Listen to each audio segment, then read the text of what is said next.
दिगंबरा दिगंबरा श्रीपादवल्लभ दिगंबरा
आपण सेवेकरी आहे आणि सेवेकऱ्यांना काय सांगायची गरज नाही.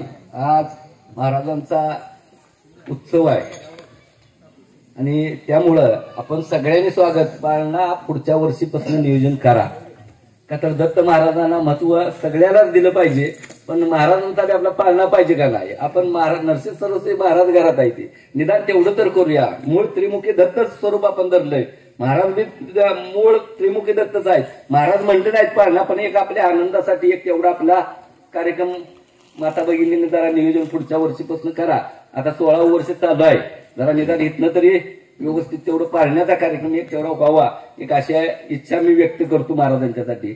आता पाळणा नाही, पण पाळण्यापेक्षा आपण मोठं कार्य करू आज की चुकी झाल्या माफी म्हणून सगळ्यांनी नामस्मरण मोठ्यानं गजर करत महाराजांचं ब्रह्मांड नायकाचं आगमन इथं व्हावं यासाठी सगळ्यांनी मोठ्यानं नामस्मरण आपल्या सेवेकऱ्याच्या माध्यमातून करा. पुढच्या ज्या काही गोष्टी आहेत त्या आज आम्हाला बी बोलायचं जरा सहज थोडंसं आता 2 मिनिटात सुचलंय, मी तुम्हाला बोलेन नंतर. पण महाराजांचं आगमन झाल्यानंतर पुढचा कार्यक्रम आपण चालू. आता जे अभंग आला म्हणून बोलावं लागलं की भगवंताचीच बुद्धी असते शब्द मुखातनं काढणं. ज्यावेळी खरोखर आम्ही ज्यावेळी गाणगापूरला गेलो, संतोष मी आणि राहुलला शरीरात असणारी शक्ती त्या झाडापेक्षा मी सांगतो अनुग्रह कशी बुद्धी सुचली काय झालं मला काय कळलं नाही. की ज्यावेळी महाराजांचा संवाद होत होता, मी दोघं बोलायचे, महाराज बोलणार सगळं मला सांगायचे. त्यावेळी मी मागितलं पहिलं, महाराज म्हणलं अशा ज्या काय असुरी शक्ती असते त्या त्यामुळं अनेक कुटुंब उद्ध्वस्त होती, ती एखादी व्यक्ती मृत्यूमुख होती, त्याचं निवारण करायची शक्ती पहिल्यांदा मागितली. आणि ते बी मला नको, तर मी काय जगायचं राहायचं काय माझ्या डोक्यात नव्हतं ना. आपण किती दिवसाचा आहे ह्याच्यावर माझं अवलंबून होतं. त्याच्यापेक्षा संतोष की कितीतरी वर्ष आपल्यापेक्षा पुढे चालणार आहे, ह्याला प्राप्त करून द्या म्हणजे. आणि तो एका क्षणात दिलं ही सगळ्यात वैशिष्ट्य केली युगातला आहे. किती मोठं एका क्षणात कुठलाही विचार भगवंताने केला नाही. आई कुठलीही वस्तू मागेल तर 1000 वेळा विचार करते, क्षणाचा तर विचार करते, पण देवाने एका क्षणाचा विचार केला नाही. त्या शक्त्या प्रदान केल्या आणि त्या दोघांनी सांगितल्यानंतर एक आनंद वाटला की भगवंताने आपली गोष्ट ऐकली.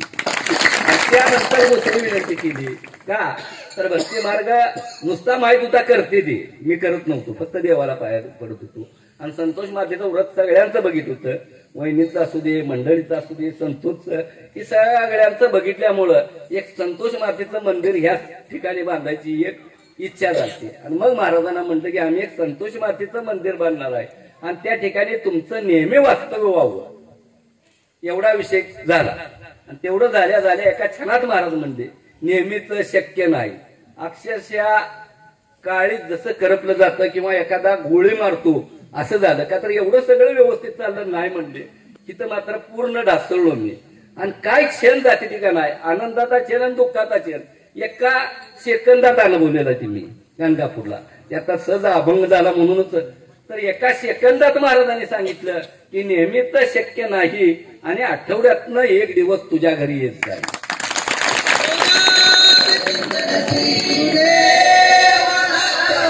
प्रत्यक्ष या विश्वास विश्वाचा मालक, विश्वाचं चालक, विश्व चालवणार परमेश्वर आज एक दिवस येतो म्हटल्यानंतर तो आनंद गगनात न मावणारा होता.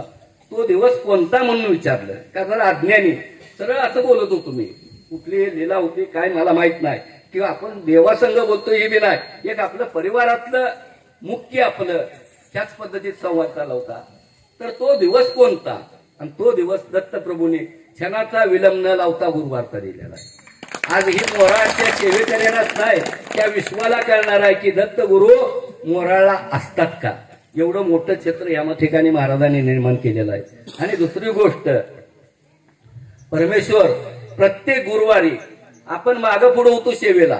माझे सुद्धा काही वेळा साधना सुद्धा एखाद्या वेळेला लेट होतो, पण महाराजांचं आगमन राईट 5 ते 5, पाटे 5 म्हणजे 5 आणि 12ला आरती चालू होती. याच्यात मला वाटतं की आतापर्यंत महाराष्ट्रात किंवा भारतात 12ला रात्रीची आरती कुठेही नसते. पण आमचा असं झाला विचार, जे काय म्हणतंय आम्ही कधीच बघितलं नाही की महाराज इथनं जात असते, त्यामुळं त्यांची आरती संध्याकाळची होणं गरजेचं आहे. म्हणून रात्री या ठिकाणी 12 वाजता एक आरती आम्ही करत असतो. आरती 2च घेतल्या जाते त्या, पण त्या आरतीला 10-15 मिनिटं टाइम जाते आणि पुन्हा तिथनं प्रसाद दाखवून येऊस तर 12:15 वाजते. 12:15 झालं की महाराजांचं एका मिनिटात प्रस्थान गाणगापूरला होत असतं. ही प्रत्यक्ष 12:15 पर्यंत महाराजांनी कार्य स्वतः भगवान. आज आपण विचार करत नसतो, आता मी इकडे आलो गेलो इथनं आता काय सांगून गेलो नाही तुम्हाला, पण एक वेळ असा आला प्रसंग की महाराजांचं आगमन असताना फार पूर्वीचा काळ आहे की महाराजांनी स्वतः सांगितलं की मी गाणगापूरला जाणार आहे. तर गाणगापूरला खरोखर ही बी एक अनुभव घ्या की जर सतभक्त येत असतील एखादा दृढ श्रद्धेचा, तर देव ही ठिकाण सोडून सुद्धा त्या व्यक्ताला भेटीसाठी जातात. त्यावेळेला विचारलं असं का, तर कुठला तर उत्सव होता आणि त्या उत्सवासाठी महाराज मला वाटतंय 12-12:15 आरती झाल्यानंतर 3 वाजेपर्यंत थांबलो होतं. आणि एकदा असंच झालं की खवळलो एकदा आणि महाराज अचानक निघून गेले. या गोष्टी तुम्हाला सेवेकऱ्या माहित व्हावं. आणि रोहित म्हणायचा तो आत्मा जो दुराचारी होता, त्रास देत होता, तो एवढा म्हणजे दिव्य आत्मा झालाय की आज आम्ही माग आहे. आज त्याला तो म्हणतो मला गुरु मानतो. मी म्हणतो गुरु कुणाचा होत नाही बाबा, तुझा बी नाही, तर मी मानतोय काका, तर तुमच्यामुळे मी एवढा दुराचारी वृत्तीतनं मी महाराजांच्या सानिध्यात गेला. आज तो आत्मा महाराजांच्या सानिध्यात त्यावेळी आत्ताच सांगतोय की महाराज अचानक गेले. मग रोहित कुठं आहे म्हणलं, संतोषला दिसतो रोहित, तर म्हटलं रोहित बी नाही. म्हणलं काय तर चुकलं म्हणलं आपलं, त्यामुळं झालं असेल. वहिनी मला आठवतंय की जेव्हा म्हणत्या नाही नाही नाही म्हणलं महाराज येऊच तर मी काय जेवणार नाही, बरं प्राण गेला तर जाऊ दे, काय चुकी झालं असेल शासन मिळू दे निवडू दे. 3च्या दरम्यान महाराजांचं आगमन झालं. मग आता महाराजांना विचारायची आपली लायकी नाही. रोहितला विचारला कसं काय झालं का, म्हणजे वाडीला गेलतो आम्ही. मग तू कुठे गेलतास, मी बी वाडीला गेलतो. तू महाराजांच्या बरोबर कसा गेलास, का तर महाराजांचं स्पीड एक क्षण इथं तर एक क्षण तिथं, तुझं कुठं. आत्म्याचं बी स्पीड असतं पण भगवंताचं एका क्षणात विश्वाचं होऊ शकते ती, पण तुझं आत्म्याचं तुमचं कसं. तर त्यावेळी त्याने सांगितलं की महाराजांनी हाताला धरून गेलंय, म्हणजे त्याची किती पावर मोठी आहे. तर आज मी भाग्य समजतो की माझं, मला कुठल्याही तीर्थक्षेत्राला जायची गरज नसते. का तर माझा रोहित आज गाणगापुरातल्या गाभाऱ्यात असतो, वाडीतल्या गाभाऱ्यात असतो आणि औदमपूरच्या महाराजांच्या गाभाऱ्यात असतो. जर आमचा रोहित जर शिष्य असेल तर आमचं काळेच तिथं महाराजांच्या गाभाऱ्यात आहे म्हणून आम्ही मानत असतो.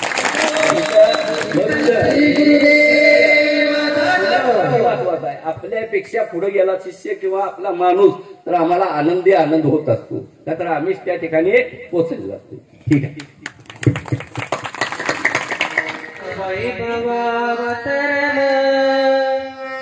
या मोराळ गावात कस वैभव अवतरल, बालुकाकानी माझा गुरुदेवांना बोलवलं, बालुकाकानी माझा गुरुदेवांना बोलवलं, बालुकाकानी माझा गुरुदेवांना बोलवलं. या मोराळ गावात या मोराळ गावात बालुकाकानी माझा गुरुदेवांना बोलवलं, बालुकाकानी माझा गुरुदेवांना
अवधूत चिंतन श्री गुरुदेव यावे घरात सद्गुरुनाथ, यावे घरात सद्गुरुनाथ, यावे यावे घरात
Yeah.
स्वामी कृपा कधी करना,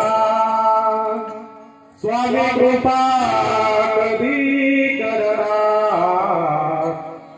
स्वामी कृपा कधी करना, स्वामी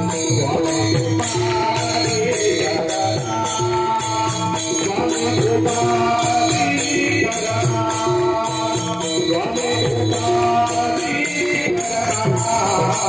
स्वामी कृपा कधी करना, स्वामी कृपा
श्री दत्त देवस्थान मोराळे पेड यांचेकडून सूचना. देवस्थानच्या अधिक माहितीसाठी पुढे दिलेल्या कोणत्याही मोबाईल नंबरला व्हॉट्सअप किंवा फोन करू शकता. महत्त्वाची सूचना. फोन करण्याची वेळ गुरुवार व्यतिरिक्त. गुरुवारी सर्व सेवेकरी मंदिरात सेवेला असल्यामुळे गुरुवार सोडून इतर सर्व दिवस सकाळी 11 ते संध्याकाळी 6 पर्यंतच आहे. त्यामुळे इतर वेळी फोन किंवा व्हॉट्सअप करू नये ही विनंती. काकांशीच बोलण्याचा हट्ट धरू नये. आमचे सर्व सेवेकरी जी माहिती देतील त्याचे अवलोकन करावे. आमचे प्रत्येक सेवेकरी आपापल्या संसाराचे रहाट गाडगे चालवत तुम्हाला वेळ देत असतात, याचे भान असू द्यावे. रात्री अपरात्री फोन करून त्यांना त्रास होईल असे कृत्य करू नये ही विनंती. आपले अनमोल सहकार्य लाभेल ही अपेक्षा. धन्यवाद. गुरुदेव दत्त.